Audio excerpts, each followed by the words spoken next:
point yet. You get the hell back here!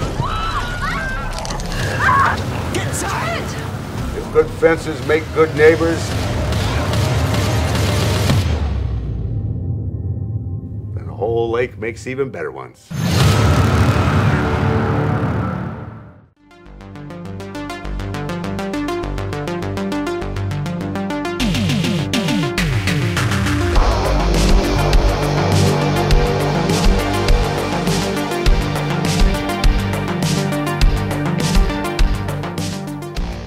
We are talking about Strange Nature, which actually comes out theatrically on the 21st of September 2018, and this one is written and directed by James Ojala.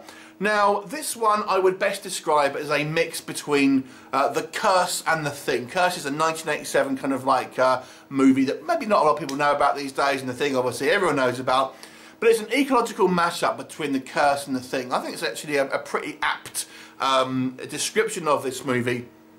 So this is actually based on a real event, but obviously I feel it's been added to and kind of, you know, somewhat kind of magnified, shall we say, to make for a movie. But nonetheless, this actually does have some basis on truth. As to where the truth stops and the kind of the fictional part of the story goes on, I don't know.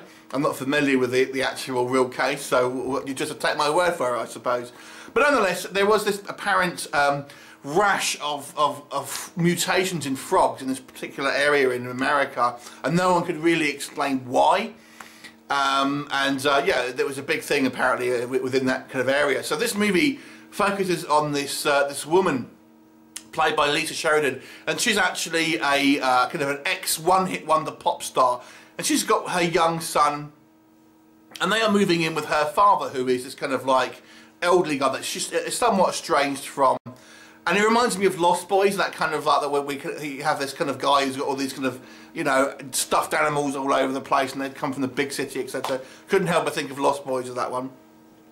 And while she's there, she notices that there are some kind of like mutations in the kind of the local animal life, in particular frogs, where you have a variety of frogs with, you know, extra limbs, etc. And they seem to be quite common. And she kind of teams up with kind of the local school science teacher to maybe try and unravel what's going on. And as the movie progresses, we learn that it's not just kind of maybe your frogs are the only things that are affected. There are maybe other species and potentially even humans that are going to be affected. And obviously, it kind of, as the story progresses, obviously fear starts to kind of grip this kind of small town, and paranoia kind of sets in, and obviously, you know, you're kind of going against neighbour versus neighbour, and we have this guy who's is deformed himself, and he's nothing to do with this kind of the storyline, but, you know, completely separately. But nonetheless, he's kind of like, you know, becoming a victim ultimately because he has a deformity. People naturally assume that he's obviously something to do with it, things like that, and it reminds me of a kind of like the classic literature like Frankenstein and stuff like that. So it's actually quite tugs on the emotional strings, I've got to say. So yeah, I actually really enjoyed this movie. I have to say, it reminds me of the kind of like horror films of the 70s to a certain degree. Not that this is trying to be a retro film, don't get me wrong, this is not one of those films that's set in the 80s or anything like that, it's set in modern times. But the way the storytelling is told here, just the way the kind of the story, you know, slowly progresses, and we have this kind of like the scientific investigation, then we have the kind of the reveal at the end of the kind of the monster and stuff like that. It's just a storytelling technique that I feel like you don't see so much these days, and it's obviously more of a staple of the kind of the late 70s and kind of the 80s. It just reminds me of that kind of that era of film, the era of horror films, of which I've obviously watched quite a lot, and I kind of got to say I quite liked it. Overall, this film was pretty good, I've got to say. And let me just go into a little bit more detail about what the positives, and we'll kind of talk about some of the negatives.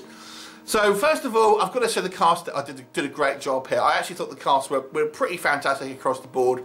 You've got, you know, a fairly decent cast. You've obviously got Lisa Sheridan and Anna on a kind of central role, playing Kim. But you've also got Stephen, I'm going to pronounce his name wrong, Tobolowsky, who you've seen in a bunch of kind of TV shows and stuff like that. You've got John Hennigan, formerly a WWE wrestler. You've got Tiffany Shepis in a small role. So it's a fairly decent cast here, but I love them. I thought they all did a great job. And there's kind of this three family unit. You've got this young kid, you've got the mother and her father, I love their interactions. They just seem so genuine to me. The kind of the way they kind of like, even though they're estranged, they kind of instantly kind of like, you know, their family kind of bond and stuff. I thought that was great and played really well.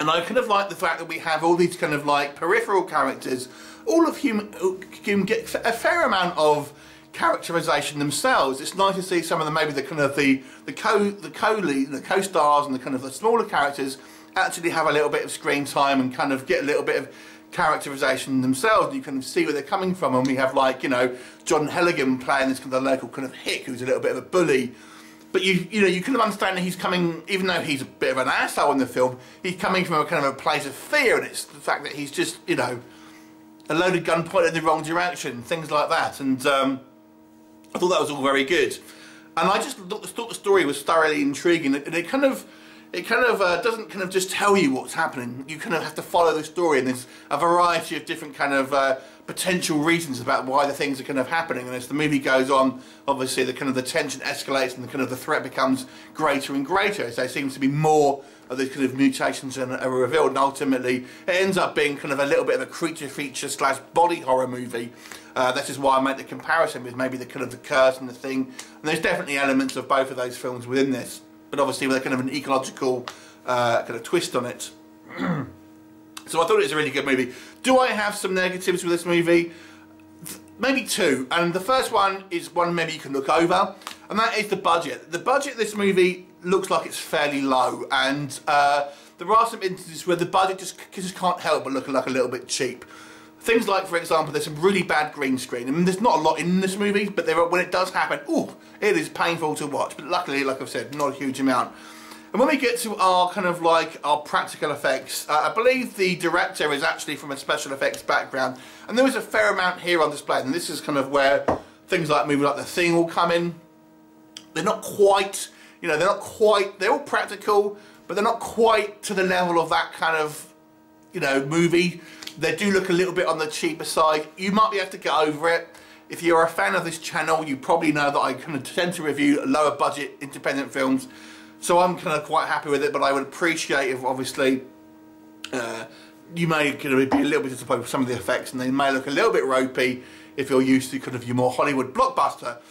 The only legitimate criticism I would say with this film, for me, is that this movie has, as it goes on, it has time jumps in it, but it does not make it apparent that that's actually happened.